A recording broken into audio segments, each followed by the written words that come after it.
Assalamualaikum warahmatullahi wabarakatuh. Sabahul khair, ahlan wa sahlan, kaifa halukum? Arjukum fi shihha wal afiyah. Selamat pagi anak-anak, apa kabar? Baik-baik saja ya.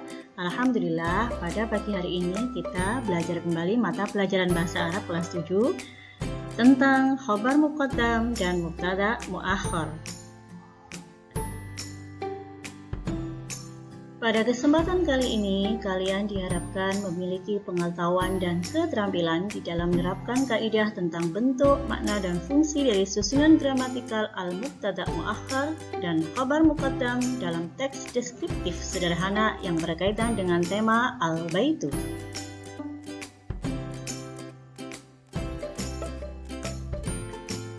Masih ingatkah kalian tentang jumlah ismiyah? Jumlah ismiyah adalah jumlah yang terdiri dari mubtada dan khabar. Mubtada adalah isim yang terletak di awal kalimat atau dinamakan subjek, sedangkan khabar adalah isim yang jatuh setelah mubtada atau dinamakan dengan predikat. Berikut contohnya. Ana thalibun, saya siswa.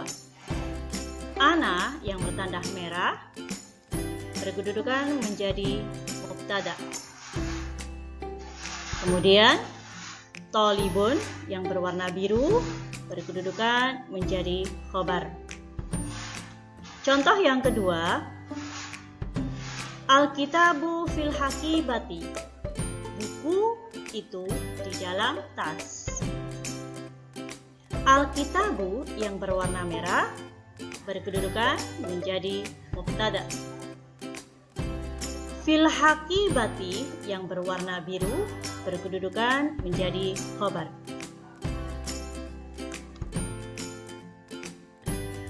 Lalu, apa bedanya ya? Mubtada dan mubtada muakhar serta khobar dan khobar muqaddam. Berikut penjelasannya. Contoh yang pertama, ana thalibun, yang artinya saya siswa. Ana berkedudukan menjadi mubtada, thalibun berkedudukan menjadi khobar. Jika ana thalibun dibalik, maka menjadi thalibun ana, maka artinya siswa saya. Dan itu menunjukkan kalimat thalibun ana tidak mempunyai makna yang cukup jelas, sehingga ana thalibun tidak bisa dibolak-balik. Kalimat yang kedua, Alkitabu fil hakibati, yang artinya buku itu di dalam tas. Alkitabu berkedudukan menjadi mubtada, sedangkan fil hakibati berkedudukan menjadi khobar. Jika kalimat tersebut dibalik, maka menjadi fil hakibati kitabun, yang artinya di dalam tas ada buku.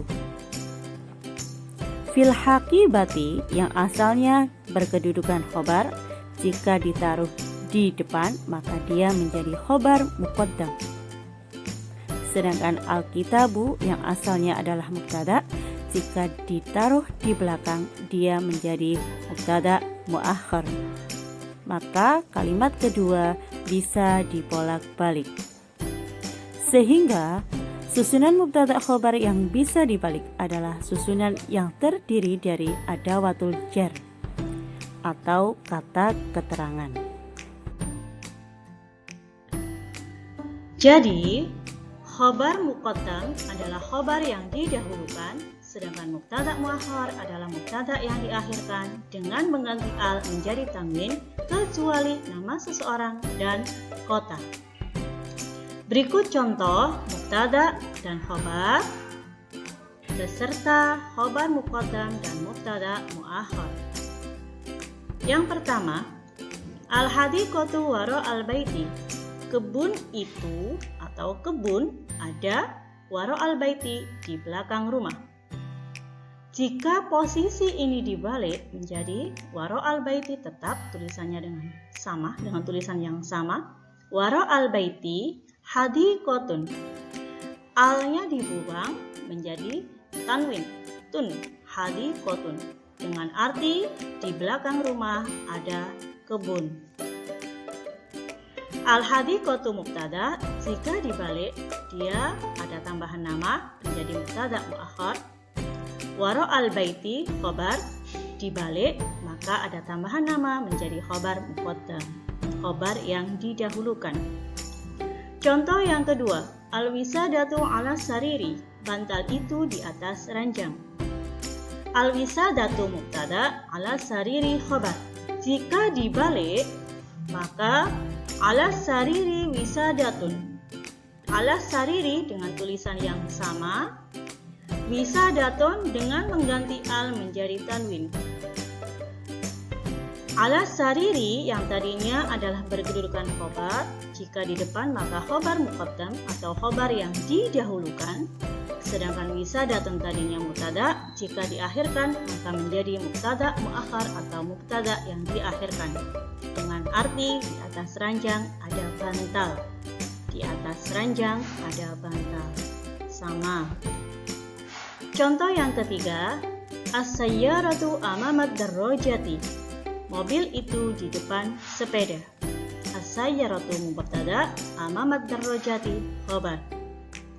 Jika dibalik maka menjadi amamat darrojati sayyaratun, di depan sepeda ada mobil. Amamat darrojati yang tadinya berkedudukan menjadi khobar, jika ditaruh di depan menjadi khobar muqaddam atau khobar yang didahulukan, sedangkan sayyaratun tadinya berkedudukan mubtada, dengan membuang al menjadi tanwin menjadi berkedudukan mubtada muakhar atau mubtada yang diakhirkan. Nah, pada sesi latihan ini Buji akan memberikan satu contoh saja bagaimana cara merubah susunan mubtada khobar menjadi khobar muqaddam mubtada muakhar. Selebihnya kalian bisa berlatih sendiri di rumah. Nomor 1, al-ma'u fil hammam. Al-ma'u, air itu, fil hammam, di dalam kamar mandi. Al-ma'u berkedudukan menjadi mubtada al-ma'u, sedangkan fil hammam berkedudukan menjadi khobar. Bagaimana cara merubahnya? Kita taruh fil hammam di depan. Fil hammam. Bismillahirrahmanirrahim. Menulis di sini sangat susah. Fil hammam, kita tulis.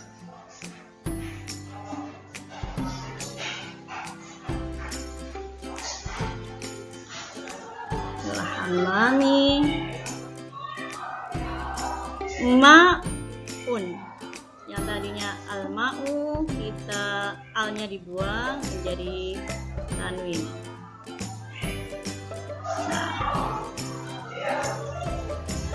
Fil hammam tadinya adalah khobar. Kalau ditaruh di depan maka dia menjadi khobar muqaddam.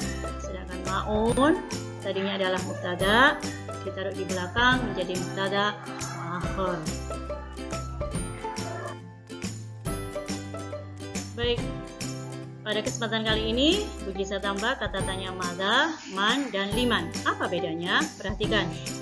Madza apa saja, berarti nanti pasti jawabannya benda. Man, siapa? Pasti jawabannya orang. Liman, milik siapa? Pasti jawabannya milik seseorang dengan ada tanda kata-kata li. Yang pertama, madza fil hammami, apa yang ada di dalam kamar mandi. Kita ulang pertanyaan fil hammam ini. Fil hammami, di dalam kamar mandi, sobun, ada sabun. Sobun adalah benda. Maka pertanyaannya adalah madza. Yang kedua, madza amamal bait, apa yang ada di depan rumah. Amamal bait, kita ulang, amamal bait hadiqatun, di depan rumah ada kebun. Hadiqatun benda, maka dia pertanyaannya menggunakan madza. Selanjutnya, man. Man amamal madrasati, siapa yang ada di depan madrasah atau sekolah.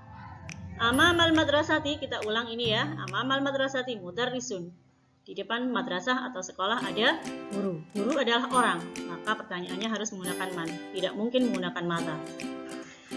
Selanjutnya, man fil maktabati, siapa yang ada di dalam perpustakaan. Fil maktabati muwazzafun. Di dalam perpustakaan ada pegawai. Muwazzafun ini adalah seseorang, maka pertanyaannya menggunakan man. Terakhir, liman milik siapa? Liman zalikal bait, milik siapa rumah itu? Zalikal bait kita ulang lagi. Zalikal bait li Utsman. Bedanya ada kata-kata li, bukan hanya Utsman saja, tapi ada li Utsman. Rumah itu milik Utsman. Liman hadhil ghurfah, milik siapa kamar ini atau ruang ini? Hadhil ghurfah li Farhan. Kamar ini milik Farhan. Ada kata-kata li.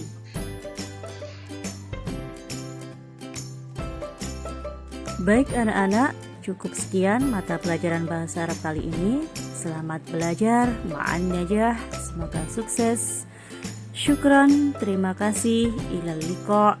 Sampai jumpa. Wassalamualaikum warahmatullahi wabarakatuh.